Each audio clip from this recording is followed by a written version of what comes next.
ಸಾಹೇಬ್ ಕುಳಿತುಕೊಳ್ಳಿ. ವಿಷಯ ಏನೆಂದು ಕೇಳಿ ಮಂತ್ರಿಗಳೇ.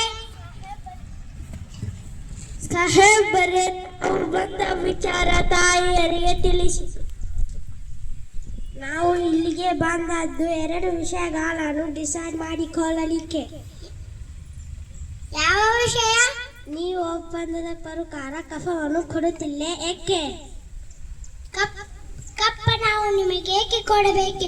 ಕಪ್ಪ ಕೊಡಲು ನೀವೇನು ನಮ್ಮ ಒಡ ಹುಟ್ಟಿದವರೇ, ಬಂಧು ಬಳಗದವರೇ ಇಲ್ಲ, ದಾಯಿದಿಗಳೇ, ನಿಮಗೆ ಏಕೆ ಕೊಡಬೇಕು ಕಪ್ಪ? ಕಿತ್ತೂರು ನಿಮ್ಮಪ್ಪ ತಾತ ಮುತ್ತಾತ ತಂದಿರು ಕಟ್ಟಿ ಬೆಳೆಸಿದ ಆಸ್ತಿ ಅಲ್ಲ, ಕನ್ನಡಿಗರ ಆಸ್ತಿ. ರಾಣಿ ಸಾಹೇಬ್, ಅಂದು ನೀವು ಕಫ ಕೊಡುತ್ತೀವೆಂದು ಒಪ್ಪಂದ ಮಾಡಿಕೊಂಡವರು ನೀವೇ. ಇಂದು ಕಫ ಕೊಡುವುದಿಲ್ಲ ಎಂದು ಹೇಳುವವರು ನೀವೇ. ಇದು ಸರಿಯಲ್ಲ, ನ್ಯಾಯವೂ ಅಲ್ಲ. ಜಾಗಟ್ಟೇಳಲು ಜಾಗ ಕೊಟ್ಟರೆ ಜಾಗವೇ ನಮ್ಮದೆಂದು ಬೊಬ್ಬೆ ಹಾಕುವ ಬೇಕಾರಿಗಳು ನೀವು. ನಿಮ್ಮ ಮೋಸದ ಒಪ್ಪಂದಕ್ಕೆ ಮನ್ನಣೆ ಕೊಡಬೇಕೆ ಸಾಧ್ಯವಿಲ್ಲ. ರಾಣಿ ಸಾಹೇಬ್, ನಿಮ್ಮ ಮಗ ಶಿವಲಿಂಗ ರುದ್ರ ಸರ್ಜಾ ಮಾಡಿಕೊಂಡ ಒಪ್ಪಂದಕ್ಕೆ ಬೆಲೆ ಇಲ್ಲವೇ? ಖಂಡಿತ ಇಲ್ಲ. ಈ ಕಿತ್ತೂರು ಯಾವತ್ತೂ ಮೋಸದ ಒಪ್ಪಂದಕ್ಕೆ ಬೆಲೆ ಕೊಡುವುದಿಲ್ಲ. ಆಲ್ ರೈಟ್, ಆದರೆ ಅವನ ಜೊತೆಗೆ ಮಾಡಿಕೊಂಡಿದ್ದೀರಾ. ಲಾರ್ಡ್ ಡಾಲ್ ಹೌಸಿ ಕಾಯ್ದೆ ಪ್ರಕಾರ ಜೊತೆಗೆ ಮಾಡಿಕೊಡುವಂತಿಲ್ಲ. ದತ್ತು ಪುತ್ರರಿಗೆ ಹಕ್ಕಿಲ್ಲ. ಇದನ್ನು ಕಂಪನಿ ಸರ್ಕಾರ ಒಪ್ಪುವುದಿಲ್ಲ. ಏಕಾದರೆ ಬಾಯಿ ಬಿಗಿದು ಮಾತನಾಡು. ನಮಗೆ ಆಜ್ಞೆ ಮಾಡಲು ಯಾರು ನೀವು? ಇದು ನಮ್ಮ ಜನ್ಮಭೂಮಿ, ಇದನ್ನು ಆಳುವ ಹಕ್ಕು ನಮ್ಮದು.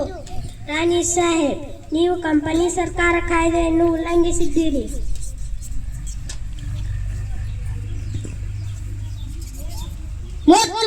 ತಾಯಿಯ ಸ್ಥಾನಕ್ಕೆ ಬಂದು ನಿನಗೆ ಇಲ್ಲಿ ಕಟ್ಟಡ ಮಾಡೋ ಅಧಿಕಾರ ನಿಮಗಲ್ಲ. ರಾಯಣ್ಣ, ನೀನು ಬಾಗಿಲು ಕಾಯ ಸಿಪಾಯಿ.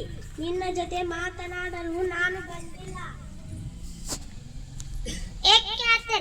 ಬಾಯಿ ಬಿಗಿದು ಮಾತನಾಡು. ನಮಗೆ ಆಜ್ಞೆ ಮಾಡು. ಸಾಕು ಮಾಡು ಬೇಕಂದ ಮಾತುಗಳನ್ನು. ರಾಯಣ್ಣ ಬಾಗಿಲು ಕಾಯೋಗಿ ಸಿಪಾಯಿ ಅಲ್ಲ, ಕಿತ್ತೂರಿನ ಕಿಡಿ ನನ್ನ ದತ್ತು ಪುತ್ರ. ರಾಣಿ ಸಾಹೇಬ್, ಒಪ್ಪಂದದ ಪ್ರಕಾರ ಕಿತ್ತೂರಿನ ಮೇಲೆ ನಮಗೂ ಅಧಿಕಾರವಿದೆ. ಅಧಿಕಾರ ಚಲಾಯಿಸಲು ಕಿತ್ತೂರು ಕಡಲಾಚೆ ಕುನ್ನಿಗಳು ಕಟ್ಟಿ ಬೆಳೆಸಿದ ಸ್ವತ್ತಲ್ಲ, ಕನ್ನಡಾಂಬೆಯ ಮಕ್ಕಳ ಸ್ವತ್ತು.